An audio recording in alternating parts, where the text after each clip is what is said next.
Hey guys, how's it going? Parzival91 here, and welcome to another trailer reaction video. Today we're taking a look at the trailer for Nioh 2, the exclusive PlayStation 4 closed alpha gameplay trailer. Now, I think Nioh 2 at last year's E3 really surprised a lot of people. We knew that we were going to see something from the From Software guys, and then we ended up with Sekiro. I wasn't aware at all that this game was in development, let alone that it was going to come out this year, next year, whenever it's slated to come out. So I was very taken aback by the fact that they showed a Nioh 2. I know the game is huge. The first game is huge. It's like 60 to, however many hours you want to play it.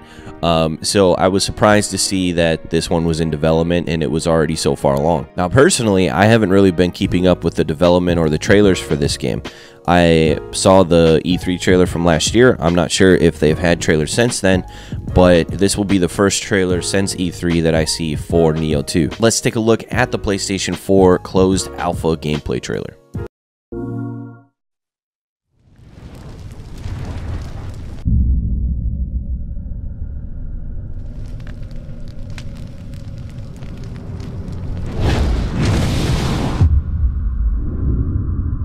What?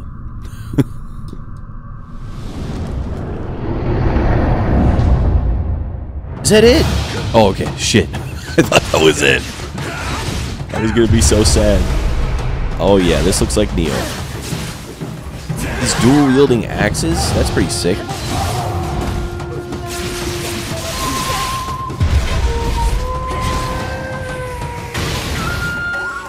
Yokai, obviously. What were those little things? They were adorable. They were doing somersaults down the stairs. Holy shit. That was oh my god, a snake? I feel like we're getting a look at a lot of the bosses in the game, which is pretty awesome.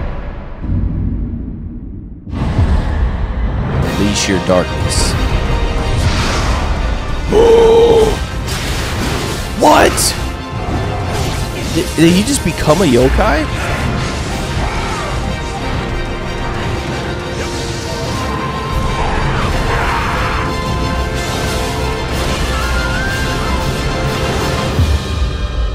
That is so sick. Look at the guy with the little skull. Oh, it just killed him. What was that? All right, hold on one second. I want to go back to the frame where it says when the alpha is. Okay, so the alpha demo it's a closed alpha demo, so I'm not exactly, you probably have to go on their site and apply for it, I would assume. But it's between... They wrote the fucking things backwards. Hold on. It's between 5/24, May 24th, so tomorrow, and 6/2. Okay, got it. Jesus. Everything's backwards. All right, guys. So this looked awesome to me. Nioh was one of my favorite Souls-like games when it came out. A thing that I like about Nioh compared to, let's say, Dark Souls, I like Dark Souls. I played all the way through Dark Souls. It was one of my favorite games I played last year. I do find the game to be a little bit clunky, and it's slower paced. It's got a slow gameplay style, kind of sword and board. You're not going to be moving very quickly in Dark Souls. You could probably spec a certain way where you're a fast fighter, but I was more like tank, strength-based fighter in Dark Souls. When it came to Nioh, no matter what you chose to be or what weapon you chose to use, it was very fast. The enemies are much faster. The main character is very fast, no matter what weapon you have, even if it's a super large weapon.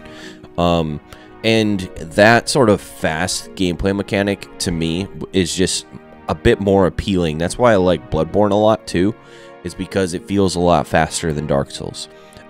But like I said, I did love Dark Souls too. I'm a big fan of Souls-like games in general, and actually I believe that they've ruined combat in most other RPGs for me because of how freaking awesome and great their combat system is.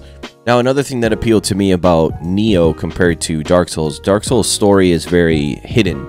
You have to read all the item descriptions. You have to kind of go online to YouTube and all the people that have studied the lore and have gotten everything off of the descriptions of items and kind of pieced everything together.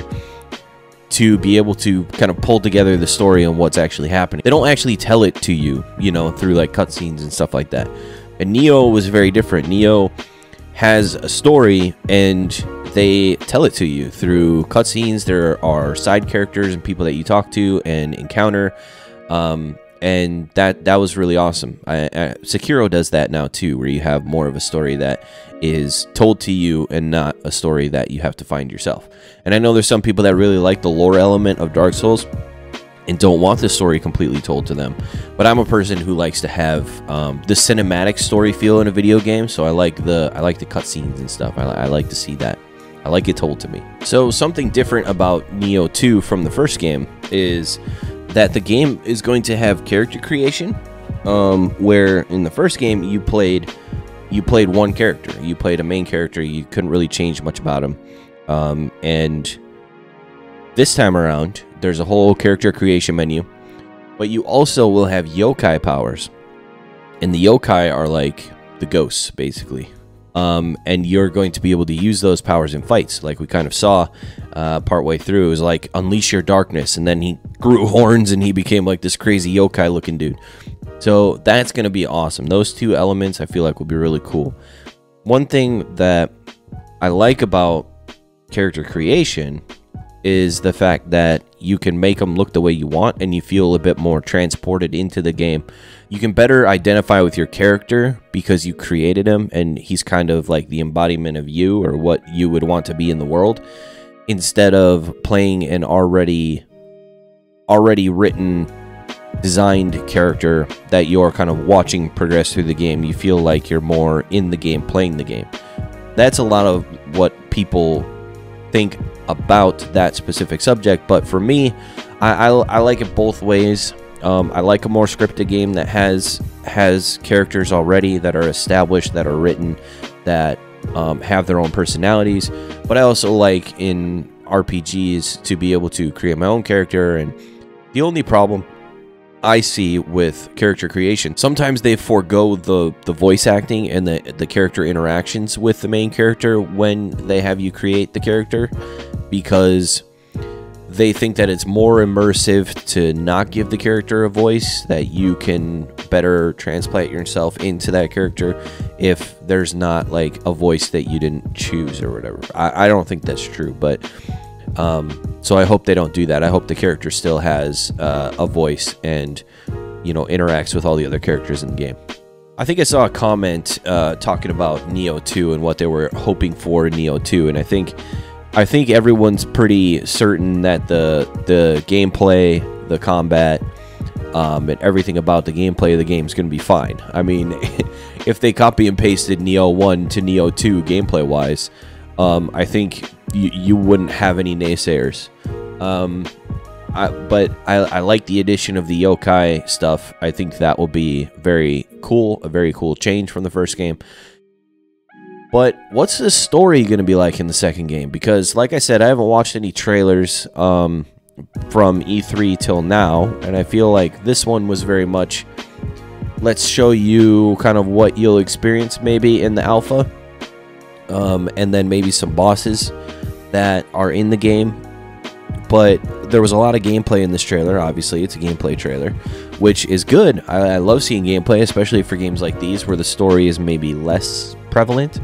But if you guys know, post in the comments below kind of what the story is and how the story is going to progress throughout Nioh 2 from Nioh 1. That would be awesome, because I don't know. All I know is that I'm super excited for this game. One question I have, though, is that it says PlayStation 4. So I wonder if it will be a timed exclusive with PlayStation 4 like the first game was, where the first game I think came out, I don't know, it was like 6 months to a year maybe, and then they put the game on PC. I wonder if they'll be doing that again, or if it will, I mean, all we see is PS4 on this screen, but I wonder if they will place the game on PC as well when the game comes out. But I'm assuming, based on the fact we're not seeing PC here at the end of the trailer, that we won't be seeing it on PC until after the PlayStation 4 release. Hey guys, if you enjoyed this video, make sure you hit the like and subscribe button. If you didn't enjoy the video, let me know how I can improve in the comments below. Make sure to ring that bell for notifications so that when I post a new video, you are the first to know. Make sure to come check out my Twitch channel, twitch.tv/Parzival91, where I'm live 4 days a week. I play a lot of single-player story-driven games. We play a lot of community multiplayer games. So come on by and get in on the action.